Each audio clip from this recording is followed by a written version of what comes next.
Hello friends, welcome to One Day Law Revision Module 4 Arbitration. So let's see what is arbitration. Before that, quickly let's go through the synopsis. Introduction, history की history क्या है Arbitration and Conciliation Act की, arbitration उसका meaning क्या है and what are the other terms regarding arbitration, ingredients की arbitration contract को enter करने के लिए क्या क्या essential ingredients है, nature of the agreement, procedure and evidences, types of arbitration, domestic arbitration, international commercial arbitration, what are the advantage and disadvantages of arbitration, differences, arbitration and conciliation, negotiation and mediation. So these are the synopsis which we are going to study in this video. So let's start. Arbitration. Arbitration is settlement or determination of dispute by private person outside the court in a judicial manner. मतलब जब दो या उससे ज़्यादा लोग contract enter करते हैं तो there are chances of differences of opinion या डिस्प्यूट, तो वो डिस्प्यूट का settlement outside the court in a judicial manner, वो सेटलमेंट जो कोर्ट के बाहर हो रहा है किसी आर्बिट्रार को अपॉइंट करके, दैट इज आर्बिट्रेशन. अब आर्बिट्रार क्या है? जब दो पार्टी किसी एक थर्ड पर्सन को अपॉइंट कर रही है कि हमारा अगर कभी कोई झगड़ा हो रहा है, डिस्प्यूट हो रहा है, तो तुम केस सॉल्व करो, दैट इज आर्बिट्रेशन. मतलब outside the court settlement. Object क्या है इसका कि parties must be enable to settle that dispute through a tribunal of their choice, कि कोर्ट छोड़ के बाहर तुम आर्बिट्रेशन करो, अपना जो डिस्प्यूट है उसको सेटल करो and thus withdraw the dispute from ordinary courts. अब हिस्ट्री क्या है? बिफोर आर्बिट्रेशन एक्ट 1940 जो एक्ट था वो काफ़ी आउटडेटेड हो गया था, तो arbitration and conciliation act 1996 came into picture. 1940 में कुछ provisions relating to domestic arbitration, international commercial arbitration पुराने हो चुके थे, इसलिए लॉ कमीशन ऑफ इंडिया और जो अदर बॉडीज है ऑफ ट्रेड एंड इंडस्ट्री उन्होंने प्रपोज किया कि हम 1940 में कुछ अमेंडमेंट्स लाते हैं. उसके पहले की हिस्ट्री में गए तो वी नो पंचायत, उसमें मेंबर्स होते थे पंचास जो एक झाड़ के नीचे बैठ के डिसीजन देते थे. बट उसके बाद जब ब्रिटिश का रूल आया तो ब्रिटिश ने क्या बोला कि उन्होंने फर्स्ट इंडिया में एक लेजिस्लेटिव काउंसिल लाई जहां एनैक्टमेंट ऑफ आर्बिट्रेशन आया, Indian arbitration act 1899. This is before independence. But वो टाइम पे ये सिर्फ प्रेसिडेंसी टाउन्स को एप्लीकेबल था, that means Calcutta, Bombay, Madras. But उसके बाद आर्बिट्रेशन एक्ट 1940 आया जो कि पूरे इंडिया को एप्लीकेबल था एज वेल एज पाकिस्तान और बलूचिस्तान को था. मतलब पहले का जो 1899 का एक्ट था वो सिर्फ प्रेसिडेंसी टाउन को था और 1940 वाला पूरे इंडिया को एप्लीकेबल था.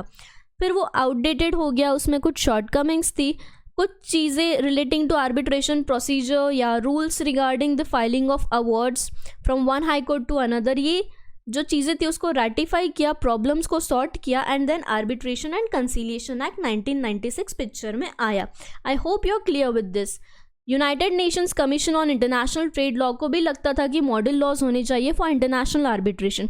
अब इंटरनेशनल आर्बिट्रेशन क्या होता है? जहां एक पार्टी इंडिया के बाहर है, मतलब इंटरनेशनल लॉज लग रहे हैं, तो अगर सारे कंट्रीज़ का common rule law, common model law है तो आर्बिट्रेशन प्रोसेस ईजिली हो सकता है. तो जनरल असेंबली में यूनाइटेड नेशंस का जो जनरल असेंबली है उसने क्या रिकमेंड किया कि सारे कंट्रीज़ को बोला कि तुम ड्यू रिकमेंडेशन दो सेड मॉडल लॉज को, ताकि सबका कॉमन प्रोविजन हो and it will be easy. कब? जब इंटरनेशनल डिस्प्यूट्स हो रहे. तो the arbitration and conciliation act extends to the whole of India as I said and उसका डेट ऑफ एनफोर्समेंट है 22 अगस्त 1996. Hope you are clear with the history. Now let's start the real topic. Arbitration क्या है? As you no section 2 defines the important terminologies of any act. तो section 2 क्या बोल रहा है? An arbitration means any arbitration whether or not administered by permanent arbitral institution. मतलब जो arbitrator है, जो आर्बिट्रल इंस्टीट्यूशन है, वो परमानेंट हो या ना हो, दैट इज़ नॉट रिक्वायर्ड. अब यहाँ क्या बोला है? इफ़ अगर कोई डिस्प्यूट है, डिफरेंसेस है बिटवीन टू और मोर पार्टीज़. अब ये कैसी पार्टी है? जिन्होंने कोई कॉन्ट्रैक्ट एंटर किया था. नॉर्मली बिजनेस होते हैं, कॉन्ट्रैक्ट्स होते हैं, तो दो पार्टी एक कॉन्ट्रैक्ट में एंटर करती है.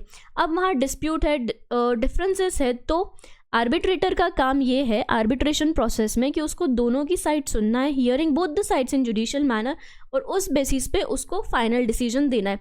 अब जो फाइनल डिसीजन हम देते हैं उसको आर्बिट्रेशन एंड कंसीलिएशन एक्ट में अवार्ड बोलते हैं. This award is binding on both the parties, कि जो भी आर्बिट्रेटर का डिसीजन है उसको हम क्या बोलेंगे कि it is arbitral award and it is binding on both the parties. अब बिफोर द अवार्ड, सबसे पहले डिस्प्यूट के पहले दोनों पार्टीज एक अग्रीमेंट एंटर करेगी कि इन केस ऑफ डिस्प्यूट हम सो एंड सो पर्सन के पास जाएंगे, या there can be more than one person also, that is arbitration agreement which is in writing. The detail of arbitration agreement we'll see in module 5. उसके बाद what is arbitral tribunal. Tribunal मतलब क्या, या तो एक सोल आर्बिट्रेटर हो सकता है या तो पैनल ऑफ आर्बिट्रेटर्स। इनका काम क्या है कि जब कोई पार्टी में डिस्प्यूट हो रहा है तो जैसे कि अग्रीमेंट में डिसाइड किया है कि they will be the arbitrator, वो हमको डिसीजन देंगे। क्लियर। अब इंग्रेडिएंट्स क्या है for any arbitration agreement? Ingredient क्या आएगी, पहले तो डिस्प्यूट होना चाहिए। डिस्प्यूट किसके बीच में होगा, नॉट लेस देन 2 पार्टीज। फिर उसको तुम बिना कोर्ट के पास गए, बिना कॉम्पिटेंट कोर्ट के पास गए, तुम किसी एक पर्सन के पास जा रहे हो और उसको बोल रहे हो कि that you give the decision which will be binding on both the parties. अब वो जो बंदा है, वो जो डिसीजन दे रहा है, he is giving after hearing both the parties. So this are the ingredients, essential elements of arbitration. Hope you are clear with it. Nature of arbitration. अब आर्बिट्रेशन का नेचर क्या है कि it is chosen by the parties. Parties खुद से agreement enter करती है कि हम कोर्ट के पास नहीं जाएंगे, जब भी झगड़ा होगा हम आपस में सेटल करेंगे एक आर्बिट्रेटर के through. So it's a quasi judicial body, not completely judicial but it follows the rules of court up to some extent. The decision of tribunal is called award, as I said, and it will be binding on both the parties. The award is final and cannot be corrected by an appeal. मतलब एक बार अगर आर्बिट्रा ने decision दे दिया तो फिर उसका हम appeal नहीं कर सकते। You cannot go to the higher authority. Normally हम क्या करते हैं कि कोर्ट से अगर हम लोग को फेवर में नहीं मिला तो यू कैन गो, जो भी पार्टी है who is expecting the decision in favour and he got the unfair या अनजस्ट डिसीजन, वो हायर कोर्ट के पास जाती है। For example high court, supreme court. यहाँ अपील नहीं मिलता है, बट डिसीजन को थोड़ा सा मॉडिफाई कर सकते या तो रेमिट कर सकते इन एक्सेप्शनल सर्कमस्टेंसेस। अब प्रोसीजर क्या है, एविडेंस क्या है। Arbitrator is not bound by the technical and strict rules of procedures. जो नॉर्मली कोर्ट के स्ट्रिक्ट रूल्स है, टेक्निकल है, जो प्रोसेस है, वो आर्बिट्रेटर को फॉलो करना ज़रूरी नहीं है। मतलब it is quasi judicial. Arbitrator is not bound by judicial rules of evidence. उसको पूरे एविडेंस के रूल्स फॉलो करने की ज़रूरत नहीं है, but he must be confirm to rules of natural justice, कि वो जो भी जस्टिस दे रहा है that is natural. Decisions are given as per the arbitration agreement. मतलब जो भी अग्रीमेंट में एंटर किया था, जो भी प्रोविजंस थे, उसके अकॉर्डिंग डिसीजंस रहेंगे। Arbitrator is expected to determine a dispute according to law. मतलब उसको लॉफुल डिसीजन देना है, but he will have to consider the agreement की पार्टीज ने किस तरीके का अग्रीमेंट एंटर किया था, and the decision is as per the law. Clear. Now types of arbitration. सबसे पहले हमने क्या देखा कि कोई भी डिस्प्यूट है, हम कोर्ट के पास नहीं जाते हुए हम आर्बिट्रल ट्रिब्यूनल के पास जा रहे हैं, ताकि हम लोग का जो डिस्प्यूट है वो जल्दी से, क्विकली, फास्ट मिल जाए जो डिसीजन है। इसके लिए क्या है कि जो भी डिसीजन हमको बॉडी दे रही है, डिस्प्यूट आर्बिट्रल दे रहा है, वो decision is binding on all the parties in the dispute, hence कोई अपील के चांसेस नहीं है। अब क्या देखा था हमने, ट्रेडिशनल अप्रोच क्या है कि कोई भी अगर डिसीजन में प्रॉब्लम है then you go to the court. Differences of opinion है, डिस्प्यूट है, तो you go to the court. तो वो प्रोसेस बहुत लेंदी प्रोसेस है, तो आर्बिट्रेशन केम इनटू पिक्चर ताकि वो लेंदी प्रोसेस को हम शॉर्ट कर सके एंड उससे हमारा टाइम बचे, मनी बचे। So it's not as formal as the court proceeds, but it saves time as well as your money. So now let's go to the types. First is domestic arbitration. अब domestic arbitration क्या होता है? It's a type of arbitration which happens in India. ये India में होता है क्योंकि यहाँ दोनों भी पार्टी इंडियन से and the conflict has to be decided in accordance with substantive law of India. अगर दोनों पार्टी इंडिया की है और कोई कॉन्फ्लिक्ट इंडिया में हो रहा है तो it will be settle down as per the laws in India, इसलिए डोमेस्टिक आर्बिट्रेशन उसका नाम है। It has not been define under the act, but reading से हमको समझ रहा है कि इसके जो प्रोसीडिंग्स है वो इंडिया में होंगे। क्यों इंडिया में होंगे? Because both parties are in India, both parties reside in India, और जो भी कॉन्फ्लिक्ट था वो भी इंडिया में हुआ था, इसलिए हम लोग इसको इंडिया में ही सॉल्व करेंगे। That is domestic arbitration. What is international arbitration? International commercial arbitration वो होता है जहाँ डिस्प्यूट तो है, डिस्प्यूट है, बट एक पार्टी, दोनों में से एक पार्टी इंडिया के बाहर है। अगर इंडिविजुअल है तो resides outside India, body corporate है तो it is incorporated outside India, या company, association, body of individual whose central management and control is exercised outside India, या तो government of foreign country। मतलब इंटरनेशनल आर्बिट्रेशन वो है जहाँ दो में से एक पार्टी इंडिया में है और दूसरा पार्टी आउट ऑफ इंडिया है, may be individual, body, corporate, company, association, body of individual या खुद गवर्नमेंट ऑफ फॉरेन कंट्री। इसके वजह से दो कंट्रीज के बीच में डिस्प्यूट हो रहा है, एक पर्सन इंडिया का है, एक इंडिया के बाहर है, वो केस में हम इंटरनेशनल कमर्शियल आर्बिट्रेशन देखेंगे। Clear? The one is domestic जहां दोनों पार्टी इंडिया में है, और एक इंटरनेशनल कमर्शियल है जहां एक पार्टी इंडिया के बाहर है। पार्टी कोई भी हो सकती है, individual, body, corporate, company, association, BOI, government of foreign country. Clear? अब है एडवांटेजेस ऑफ आर्बिट्रेशन के। आर्बिट्रेशन के फ़ायदे क्या है, क्यों हम आर्बिट्रेशन करें। वन इज़ फेयरनेस, जो आउटकम आता है वो फेयर आता है। दो पार्टी अग्रीमेंट एंटर करके डिसाइड करती है कि सो एंड सो पर्सन से हम डिसीजन लेंगे, तो आउटकम फेयर ही रहने वाला है। दोनों पार्टी का कंट्रोल नहीं है जूरी पे, तो जो आर्बिट्रेटर है वो उसका अनबायस्ड डिसीजन रहेगा, इसलिए फेयरनेस। टाइमलीनेस क्यों, क्योंकि जब हम कोर्ट के पास जाते हैं तो टाइम लग जाता है, it's a long process, exhausting process.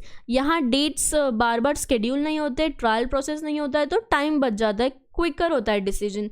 Now cost saving. Cost saving क्यों बोला है कोर्ट के पास जाने में, you have to apply the cost, you have to bring down the expert witness, require legal preparation, but यहाँ तुमको witness लाने की ज़रूरत नहीं है, it is completely based on documents, legal preparations नहीं होती है, तो वहाँ तुम्हारा कॉस्ट बचता है, इट्स अ चीपर प्रोसेस। अब कॉन्फिडेंशियलिटी। कॉन्फिडेंशियलिटी कैसे है, जो भी डिस्प्यूट है वो तुमको पता है और आर्बिट्रेटर को पता है, but when you see the court के केस में क्या होता है, इट्स पब्लिक, तो सब चीज़ें पब्लिक को भी पता है। यहाँ कॉन्फिडेंशियलिटी मेंटेन हो रही है, which is one of the best advantage of arbitration.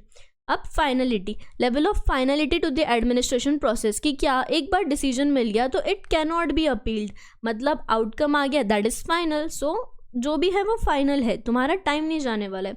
अग्रीबलनेस, जब दोनों पार्टी मिलके डिसाइड करती है कि आर्बिट्रेटर कौन है, तो जो भी आउटकम है वो दोनों अग्री कर लेती। As parties are encourage to come up with the solution together, अगर दोनों पार्टीज मिलके सोल्यूशन पे आ रही है तो दोनों अग्री कर लेगी outcome, that saves time. Simplified procedure, comparing to court जहाँ एक लेंदी लॉन्ग प्रोसेस है, यहाँ छोटा प्रोसेस है, इट्स वेरी सिंप्लीफाइड कि आर्बिट्रेटर के पास जाओ, जो भी डिस्प्यूट है गेट इट सेटल्ड, तो legal outcomes are more adaptable to both the parties. Each party does not have to hire an attorney for representation, कि हर पार्टी को खुद का सेपरेट अटॉर्नी रिप्रेजेंट करने के लिए अपॉइंट करने की ज़रूरत नहीं है, so it's a simplified process. Hope you are clear with the advantage, fairness, timeliness, cost saving, confidentiality रहती है, फाइनलिटी, फाइनल आउटकम मिलता है सीधा, दोनों पार्टी इजीली अग्री करती है, and it's a simplified process. Now let's go to the disadvantages.